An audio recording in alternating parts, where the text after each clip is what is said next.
आज से लगभग 2500 साल पहले एक महासूर्य का उदय हुआ, जिसे उस समय लोगों ने सिद्धार्थ और एनलाइटमेंट के बाद आज पूरी दुनिया बुद्ध के नाम से जानती है। दोस्तों, आज हम भगवान बुद्ध के बारे में जानेंगे। बुद्ध का जीवन परिचय तो वैसे सभी सर्च इंजन पर इजीली अवेलेबल है, जिसमें क्रिएटिव जैसा कुछ भी नहीं है, इसलिए इसकी चर्चा में समय खर्च नहीं करते हुए बुद्ध के बारे में जो भी जाना है उसे बताने का प्रयास करते हैं। बुद्ध ने धर्म को शुद्धतम वैज्ञानिक दृष्टिकोण से दुनिया को दिखाया। बुद्ध के अनुसार धर्म में अंधविश्वास का कोई स्थान नहीं होता है। बुद्ध की आध्यात्मिक ऊंचाइयों का तो कोई हिसाब ही नहीं है। जब बुद्ध को हम अपनी योग्यता के अनुसार जानने का प्रयास करते हैं तो लगता है खोज करता बहुत बोना है, मानो बूंद सागर की खोज कर रही हो। बुद्ध ने अपने आध्यात्मिक यात्रा के दौरान वह सब जाना जो कि जानने योग्य होता है और सत्य को उसी विशुद्ध प्राकृतिक रूप में लोगों के सामने प्रस्तुत किया। यदि हम बुद्ध को समझना चाहते हैं तो हमें गहरे अंतर में प्रवेश करना होगा। यह अनंत पर जाने की एक यात्रा है जिस पर स्वयं चले बिना संभव नहीं है, और आध्यात्मिक जीवन में उपलब्धियां तभी हासिल होती है जब हम स्वयं उसमें यात्रा करते हैं, स्वयं अपने अनुभव के दौर से गुजरते हैं। यहाँ दूसरों का बताया हुआ मार्ग कभी कारगर सिद्ध नहीं होता है। जैसे कि साइंस में हम दूसरों के बताए हुए रास्ते पर तो चल सकते हैं, लेकिन आध्यात्मिक मार्ग पर ऐसा संभव नहीं है। यहाँ स्वर्ग की कामना करने वाले को भी मरना ही पड़ता है। आध्यात्मिक जीवन में जातक को स्वयं के अनुभव के दौर से ही गुजरना पड़ता है, और यह एक लंबी यात्रा है। यह ठीक वैसे ही है कि यदि हमें प्रकाश के रंगों को अनुभव करना है तो हमें आँख चाहिए। यदि आँख नहीं होगी तो हम उसे अनुभव नहीं कर पाएंगे। यह तो रही बात इंद्रियों की, जबकि आध्यात्म तो इंद्रियातीत अनुभव का विषय है। यहाँ स्वयं के अनुभव के बिना तो हम एक कदम भी आगे नहीं बढ़ सकते हैं, और आध्यात्मिक अनुभव तो स्वयं की कीमत पर ही उपलब्ध हो सकते हैं। आध्यात्मिक जीवन में तो स्वयं को भी नलीफाई करना होता है, अर्थात स्वयं को खोना होता है, यानी हमें सेल्फ रिकॉग्निशन यानी सेल्फ आइडेंटिटी को भी लूज करना होता है, तभी उपलब्धि संभव है। इसीलिए कबीरदास जी कहते हैं, जब मैं था तब हरि नहीं, अब हरि है मैं नाही।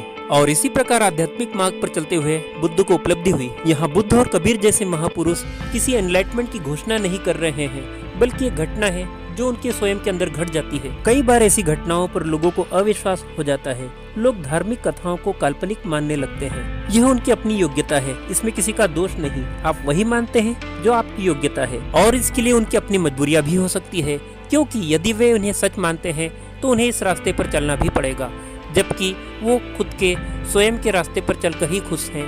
उन्हें सांसारिकता में ही मजा आता है और वे सांसारिकता में ही जीना चाहते हैं। इसके अतिरिक्त तो प्रकृति के अपने नियम भी हैं जिसके पार जाना संभव नहीं है। प्रकृति आपको उतना ही महसूस करवाती है जितनी कि आपकी योग्यता है।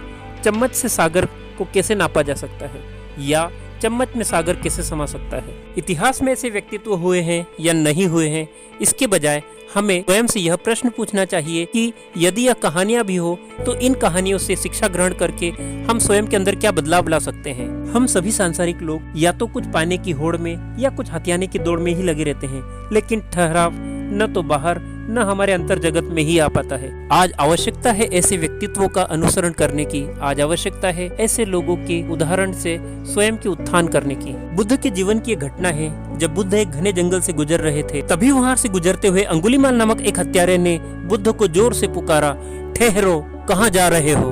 बुद्ध ने धीरे से कहा, मैं तो ठहर गया, तुम कब ठहरोगे? बुद्ध के अंतर जगत से निकला हुआ यह वाक्य, मैं तो ठहर गया, इसने अंगुलीमाल के अंदर तक प्रवेश कर लिया। इतने खूंखार आतंकी के सामने भी जाने की किसी की हिम्मत नहीं होती थी, और बुद्ध यह सब जानकर कि यह अंगुलीमाल वाले जंगल का रास्ता है, उसी रास्ते से गुजरे। अंगुलीमाल के बुद्ध से उस संवाद ने अंगुलीमाल के जीवन में एक बड़ा बदलाव किया। मानो बुद्ध की आवाज सुनकर वह सच में ठहर गया हो। अंगुलीमाल से इतना निडर होकर आज तक किसी ने बात नहीं की थी, और बाद में उसने बुद्ध के शरणागत होकर शिष्यत्व लिया। क्या बुद्ध जैसा ऐसा विराट व्यक्तित्व हमारे जीवन में भी कोई बदलाव ला सकता है? हमें स्वयं से यही प्रश्न पूछना चाहिए, लेकिन हम स्वयं में सुधार नहीं करना चाहते हैं और घटनाओं पर प्रश्न खड़े कर देते हैं। यहाँ हमारा जीवन भी अंगुलीमाल से कम नहीं। अंगुलीमाल लोगों को मार मार कर अंगुलियां जमा करता रहा। हम भी अंगुलीमाल की तरह या तो दूसरों की इच्छाओं को मारकर या स्वयं की इच्छाओं को मार मार कर बैंक बैलेंस जमा करते जा रहे हैं, अर्थात हम तृष्णाओं में ही जीवन गुजार देते हैं। आज वही प्रश्न जो बुद्ध ने अंगुलीमाल से पूछा था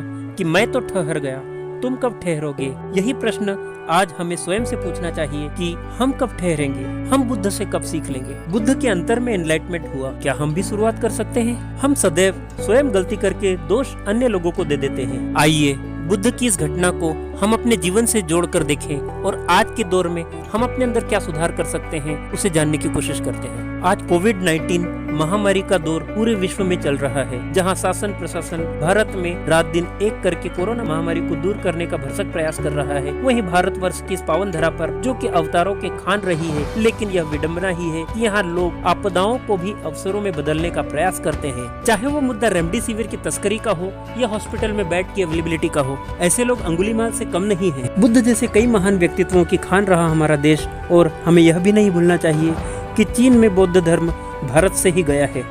यह एक विडंबना ही है कि इस पावन धरा पर हमारे करीब से ऐसे लोग गुजर गए हैं और हम वही के वही हैं। यहाँ हम सबको मिलकर विचार करने की आवश्यकता है। आज इस वीडियो में मैं आपको इस समस्या पर ही छोड़ जाता हूँ, विचार करिएगा। वीडियो में प्रयास आपके मन को बदलने का है और यही कोशिश आपकी तरफ से भी होना ही चाहिए, लेकिन समाधान हम सबको मिलकर करना होगा, तभी इस वीडियो को बनाने का मेरा प्रयास भी सफल होगा। वीडियो से संबंधित अपनी प्रतिक्रियाएं कमेंट बॉक्स में जरूर दीजिएगा। मेरा ये वीडियो अगर आपको पसंद आया हो तो इसे लाइक शेयर करना न भूलें और इसी तरह के वीडियो अपडेट्स के लिए चैनल को सब्सक्राइब करना न भूलें।